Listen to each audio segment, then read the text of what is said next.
mariée, maman de 2 petits garçons et initiatrice de la Fondation May.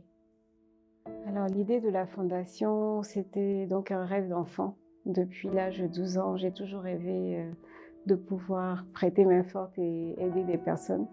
Le déclic s'est fait par la rencontre, de Sally, donc une des bénéficiaires, toute première bénéficiaire de la Fondation May. La fondation, œuvre pour apporter, l'aide nécessaire aux personnes pour, amorcer leur transition, donc suivant les difficultés qu'elles rencontrent. Essentiellement, aujourd'hui, la Fondation travaille sur les mamans solo, donc qui ont dû quitter leur foyer pour diverses raisons, dont la violence conjugale. Donc la Fondation accompagne ces dames à se reconstruire, à reconstruire un cercle familial harmonieux, donc avec les enfants éventuellement avec lesquels elles partent de ces foyers-là. Donc ça, c'est la première cible. Ensuite, la Fondation travaille également à aider toute personne entre 15 et 25 ans qui est désœuvrée, vulnérable, qui manque des besoins basiques de Maslow, donc besoin de se nourrir, besoin de se loger. Donc basiquement, la Fondation travaille à offrir des refuges et à secourir pour les repas pour que ces personnes-là, justement, puissent se réinventer et repartir d'un meilleur pied.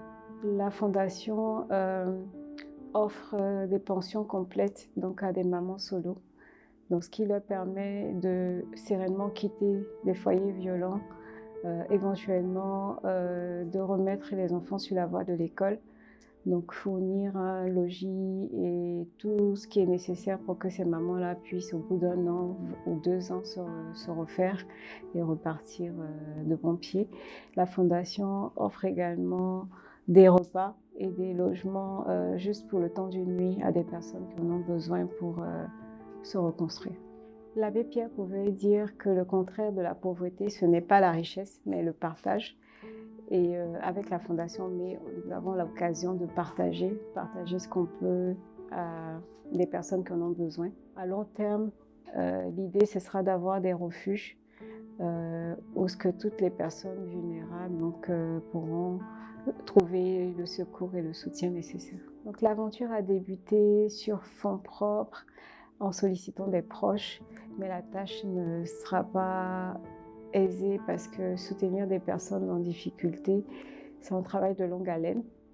Donc nous appelons toute personne qui se sent touchée par cette cause, toute entreprise qui a un budget RSE et toute institution qui travaille sur la cause que nous défendons, à venir renforcer nos bras et nous permettre de réaliser ce rêve à long terme de voir des refuges fleurir sur tout le territoire ivoirien pour aider de plus en plus de personnes besoin. Donc toute personne qui a quelque chose à partager est bienvenue à Fondation May.